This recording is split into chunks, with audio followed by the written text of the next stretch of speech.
कहानी की शुरुआत पावरफुल एंटिटीज से होती है। इन्हें टाइटन्स के नाम से जाना जाता है। टाइटन्स यूनिवर्स के मास्टर थे, पर उनकी रेन बच्चों ने खत्म कर दी। बच्चों ने अपने पेरेंट्स को खत्म करने के लिए बड़े मॉन्स्टर क्रैकन को बनाया था। जीतने वाले लोग खुद को गॉड कहने लगे और हेवन का लीडर भी बन गया, जिसका नाम था ज्यूस। काफी चीजों के चलते ज्यूस के भाई हेडिस को नर्क की दुनिया में भेज दिया गया। ज्यूस ने वर्कर्स को काम पे लगा दिया।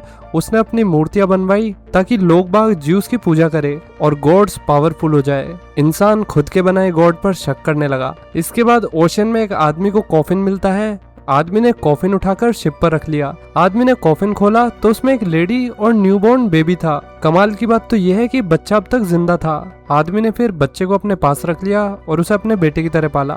बच्चा बड़ा हुआ तो इसका नाम पड़ा पर्सियस। पर्सियस अपने बाप की तरह फिशिंग ही करता था। इसके बाद एग्रोस नाम की सिटी को दिखाया गया। ज्यूस का बड़ा सा स्टैचू ओशन के किनारे पर बना हुआ था। आदमी ने ध्यान दिया कि कुछ आर्मी सोल्जर स्टैचू के पैरों को काट रहे हैं। स्टैचू फिर पानी में गिर गया और वो इतना भारी था कि समुद्र में तेज लहरें उठ गई। सोल्जर जीत का जश्न बना रहे थे। एकदम से आसमान काला हो गया और समुद्र से अजीब से क्रिएचर्स बाहर आ गए। सोल्जर्स ने स्टैचू को गिराकर गॉड की बेइज्जती करी थी। क्रिएचर्स ने फिर एक एक करके सारे सोल्जर्स को मार डाला। फिर क्रिएचर्स आपस में लिपट के गोल गोल घूमने लगे और उनमें से निकला हेडिस। नर्क के देवता हेडिस ने फिशरमैन और उसके बेटे को देख लिया। फिर उसने उनकी शिप पर अटैक कर दिया। किसी तरीके से पर्सियस अटैक से बच जाता है और उसकी फैमिली शिप में अटक गई। शिप डूबे जा रही थी। पर्सियस शिप की तरफ भागा, पर अनफॉर्चुनेटली वो किसी को बचा नहीं पाया। पर्सियस का बाप उसके सामने ही पानी में डूब के मर गया और बेचारा पर्सियस कुछ नहीं कर पाया। उसके पास कोई और रास्ता नहीं था तो उसे तैर के ऊपर आना पड़ा। उसे अपनी फैमिली को खोने का बहुत दुख हो रहा था। ज्यूस को पता लग गया कि मेरा स्टैचू इंसानों ने गिरा दिया है, इंसानों ने मुझे धोखा दिया है। हेडिस फिर ओलंपस में आ गया। ओलंपस ग्रीक माइथोलॉजी में स्वर्ग को कहा जाता है। तो हेडिस ओलंपस में आ गया और उसने अपने भाई ज्यूस से कहा कि मुझे एक मौका दो, मैं आर्गोस सिटी के सारे लोगों को सबक सिखा दूंगा। अपोलो जो कि सूर्य देव है, उसने इसके लिए मना किया, ये कहते हुए कि हमें इमोर्टैलिटी के लिए इंसानों की प्रेयर्स की जरूरत है। लेकिन ज्यूस ने अपने भाई का साथ दिया। तुम जाओ और गॉड को धोखा देने वालों को सजा दो। पर्सियस को आर्गोस के सोल्जर्स ने रेस्क्यू कर लिया था। सोल्जर्स उसे फिर अपने शहर ले गए। सोल्जर्स पर्सियस को लेकर पैलेस के अंदर गए।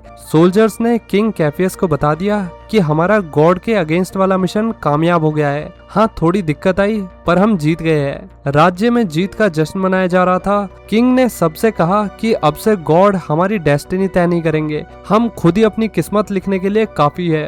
किंग की बेटी एंड्रोमेडा ने अपने बाप से कहा कि आप ज्यादा खुश मत हो, आपने जो किया है उससे गॉड गुस्सा होंगे और सबको इसकी कीमत चुकानी पड़ेगी। एंड्रोमेडा की माँ हंसने लगी कि मुझे ऐसा नहीं लगता, अब से हम ही गॉड है बेटी। अचानक से पैलेस की लाइट्स कम हो गई। काला धुआं पैलेस में भर गया। एक काला सा बवंडर आ गया। उसने एक एक करके सारे सोल्जर्स और ह्यूमंस को पैलेस से बाहर फेंक दिया।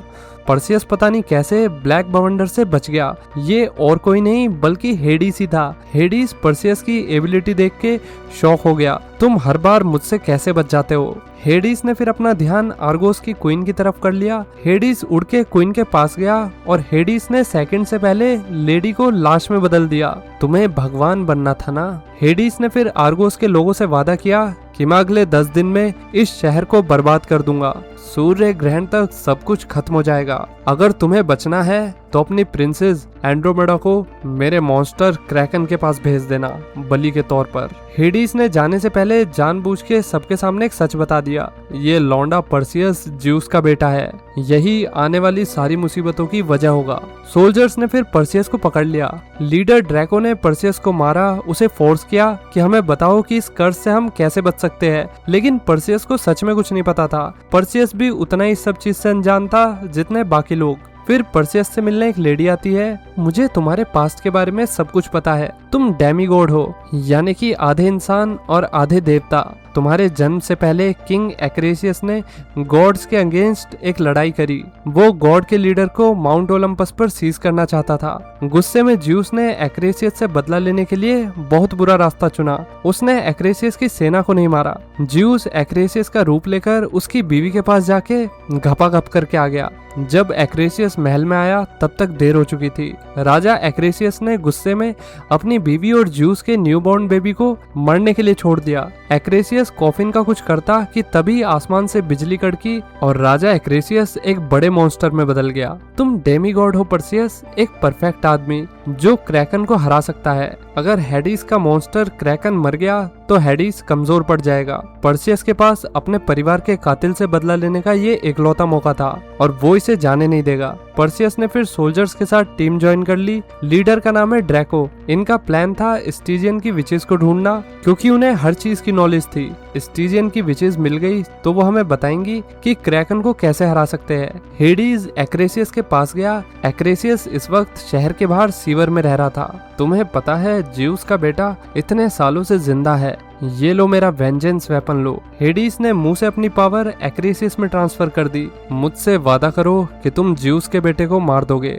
मैं जरूर मार दूंगा। परसियस सोल्जर के साथ जंगल में आ गया। परसियस ने ध्यान दिया कि एक लाइट उसे अपनी तरफ बुला रही है। परसियस फिर आगे गया तो ज्यूस ने उसे एक मैजिकल वेपन दिया था। ये तलवार हेवन के गॉड्स ने मिलकर बनाई है। इसमें बहुत शक्ति है। परसियस तलवार की चमक देख के दंग रह गया, पर परसियस ने गॉड्स की तरफ से कुछ भी नहीं लिया। उन्हीं गॉड्स की वजह से उसकी फैमिली मारी गई थी। परसियस फिर आगे चला गया। उसे एक और अजीब चीज दिखी, बड़े पंख वाले सुंदर घोड़े। पीछे से पंखों वाला काला घोड़ा परसियस के पास आ गया। परसियस डर के गिर पड़ा। घोड़े ने फिर अपने बड़े पंख खोल दिए। इसके बाद लू आ जाती है। उसने परसियस को बताया कि इसका नाम पेगासस है। पेगासस को गॉड ने तुम्हारी मदद के लिए भेजा है। ये क्रैकन को मारने में तुम्हारी मदद करेगा। अब चिल्लाने की आवाज आने लगी। पेगासस उड़ के सोल्जर्स के पास जाता है। एक्रेसियस 2 सोल्जर्स को पहले ही मार चुका था। एक्रेसियस ने फिर परसियस पे अटैक कर दिया। वो परसियस के पीछे मॉन्स्टर की तरह भाग रहा। परसियस ने चमकीली तलवार उठाई, लेकिन एक्रेसियस बहुत स्ट्रॉन्ग था तो उसका एक ही हाथ लगते नहीं परसियस के हाथ से तलवार गिर गई। एक्रेसियस ने फिर परसियस के हाथ में भी काट लिया। परसियस दर्द से चिल्ला रहा था। फिर परसियस को बचाने बाकी सोल्जर आ गए। एक्रेसियस बहुत पावरफुल था, उसने सबको मार दिया। एक्रेसियस फिर से परसियस के सामने आ गया। वो परसियस को मारने वाला था कि तभी ड्रैको ने आके एक्रेसियस का हाथ काट दिया। एक्रेसियस अब भाग गया। एक्रेसियस जख्मी था, इसी के चलते परसियस भी उसके पीछे भागा। बाकी सोल्जर्स भी परसियस के पीछे गए। किसी ने ध्यान नहीं दिया कि एक्रेसियस का कटा हुआ हाथ एक स्कॉर्पियन में बदल गया है, वो भी काफी बड़े स्कॉर्पियन में। सोल्जर्स ने एक्रेसियस पे हमला कर दिया। सबने ध्यान दिया कि जमीन से कुछ बाहर निकल रहा है। नीचे से तो भैया बड़े बड़े स्कॉर्पियंस निकलने लगे। एक्रेसियस मौका देख के भाग गया। बड़े बड़े स्कॉर्पियंस ने सोल्जर्स पर अटैक कर दिया। स्कॉर्पियंस ने इधर उधर सोल्जर्स को उठाकर पटक दिया। जब मॉन्स्टर का ध्यान कहीं और था तब ड्रैको मॉन्स्टर की पीठ पर चढ़ के दोनों ब्लेड्स उसकी बॉडी में घुसा देता है। एक सोल्जर ने ड्रैको को तलवार दे दी और तलवार से ड्रैको ने बड़े स्कॉर्पियन को मार डाला। परसियस भी दूसरे स्कॉर्पियन से लड़ रहा था। क्रिएचर बड़ा था और परसियस उसके सामने कैसे भी नहीं टिक पा रहा था। फिर स्कॉर्पियन ने परसियस को पिलर पर पटक के मारा। स्कॉर्पियन परसियस को अपनी टेल से मारने वाला था कि तभी लू ने आके स्कॉर्पियन की टेल काट दी। अब मॉन्स्टर लू की तरफ भागा। लू जल्दी से एक स्ट्रक्चर में छिप गई। मॉन्स्टर कंटिन्यूअसली लू पे अटैक करता रहा। परसियस ने एंड टाइम पे आके लू को बचा लिया और दोनों वहां से भागने लगे। स्कॉर्पियन उनके पीछे ही था। आगे भागने की जगह नहीं थी तो परसियस ने लू को आगे फेंक दिया। स्कॉर्पियन ने फिर स्ट्रक्चर में बहुत तेज टक्कर मारी और वो परसियस को भी निगल गया।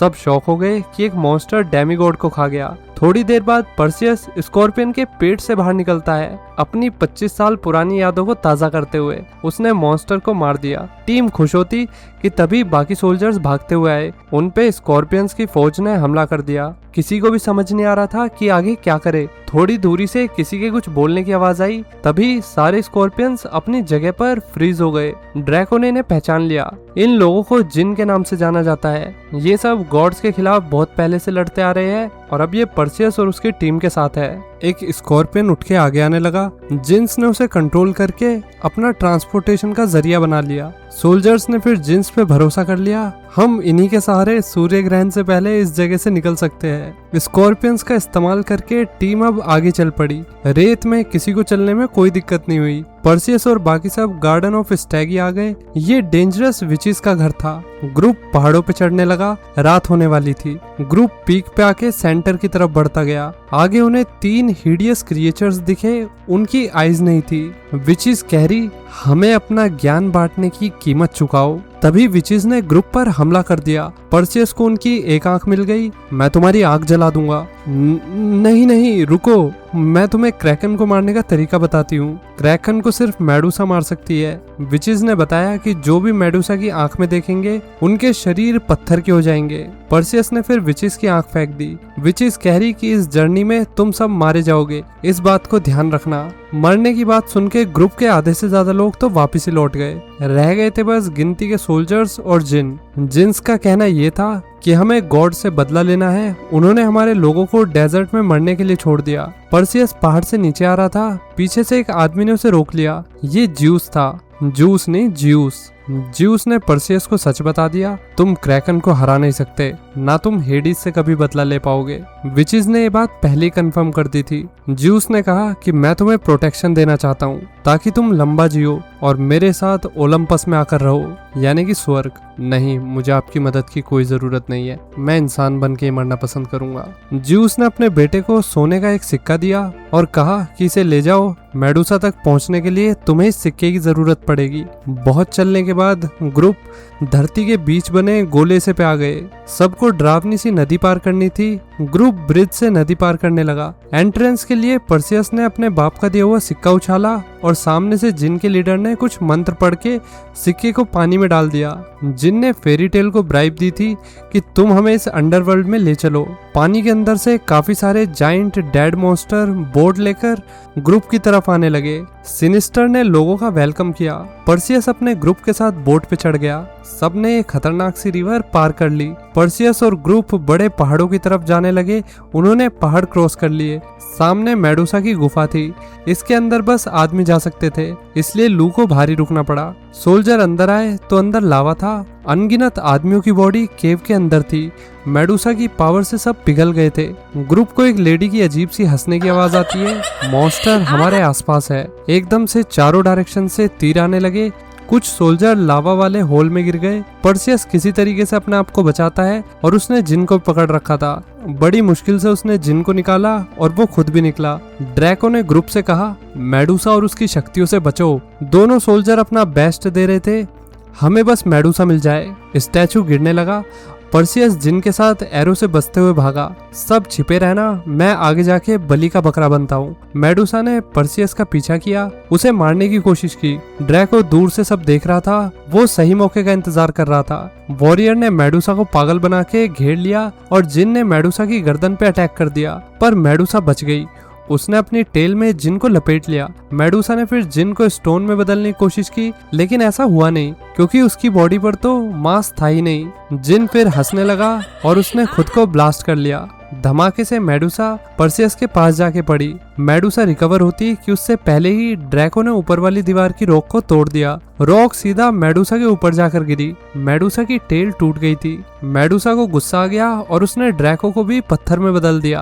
परसियस ने सही मौका मिलते ही चमकती हुई तलवार से मेडुसा का सर तन से जुदा कर दिया। उसकी आंखें बंद हो गई। ग्रुप में कोई भी जिंदा नहीं बचा था सिवाय परसियस के। परसियस के हाथ में मेडुसा का सर था। लू बाहर थी, लेकिन एक्रिसियस ने उस पर पीछे से हमला कर दिया। फिर परसियस ने एक्रिसियस पे अटैक किया। तुमने मेरी बंदी जैसी दोस्त को मारने की कोशिश की, मैं तुम्हें छोड़ूंगा नहीं। एक्रिसियस ने मिनट से पहले परसियस को गिरा दिया। परसियस ने मॉन्स्टर के पैर में मार दी, लेकिन एक्रिसियस के सामने परसियस तो कुछ भी नहीं था। लू जख्मी हालत में पड़ी हुई थी। मुझे वेपन का यूज करना होगा। परसियस ने गॉड की दी हुई तलवार का इस्तेमाल करके एक्रिसियस पे अटैक किया और धीरे धीरे मॉन्स्टर कमजोर पड़ने लगा। तलवार पेट में लगते ही एक्रिसियस मॉन्स्टर से इंसान में बदलने लगा। एक्रिसियस फिर नीचे गिर गया। परसियस अब लू के पास आता है। लू की लूलू होने वाली थी। परसियस, तुम एग्रोस के लोगों को बचाना और सूर्य ग्रहण से पहले क्रैकन को जान से मार देना, सब ठीक हो जाएगा। लू की बॉडी फिर हवा में लू बन के उड़ गई। परसियस ने दुख मनाया। 2-4 बूंद और गिरती उसकी आंख से। उससे पहले ही पेगासस आ गया। वो उसको लेने आया था। अब सूर्य ग्रहण पास आ रहा था और समुद्र का फ्लोर खुलने लगा। पानी से बड़े से क्रिएचर के टेंटिकल्स निकलने लगे। सारे टेंटिकल्स शहर की तरफ जा रहे थे। सी में बड़ी वेव्स आ रही थी। एग्रोस की जनता समझ गई कि मॉन्स्टर आ रहा है। उन्होंने मिलकर प्रिंसेस को प्लेटफॉर्म पे लटका दिया ताकि मॉन्स्टर इसे लेके उन सबको बख्श दे। उन्होंने ऐलान किया कि हम क्रैकन के लिए प्रिंसेस का सैक्रिफाइस करने के लिए तैयार है। टेंटिकल्स ने शहर में पानी छिड़का, शहर को तहस नहस कर दिया। इधर ओलंपस हिलने लगा क्योंकि हेडिस का मॉन्स्टर नीचे तबाही मचा रहा था, जिससे हेडिस की पावर बढ़ रही थी और हेडिस की पावर बढ़ने का मतलब है ज्यूस की पावर कम होगी। हेडिस ने ज्यूस को बताया कि मैंने सारे गॉड्स को पावरलेस बनाने के लिए एक ट्रिक लगाई थी। क्रैकन हेडिस की बॉडी से ही बना है। पर्सियस उड़ता हुआ क्रैकन के पास गया। हेडिस ने भी डेमीगॉड को आते हुए देख लिया। उसने पहले से ही पर्सियस पे अटैक करने की प्लानिंग कर ली थी। अनगिनत क्रिएचर्स ने पर्सियस पे अटैक कर दिया। क्रिएचर्स मेडुसा का सर भी ले गए। पर्सियस क्रिएचर्स के पीछे गया। शहर में टेंटिकल्स ने इनोसेंट लोगों को मारना शुरू कर दिया था। पर्सियस डीमन से लड़ रहा था। सब मेडुसा के सर के पीछे पड़े हुए थे। अब फाइनली क्रैकन समुंदर से बाहर निकल गया था।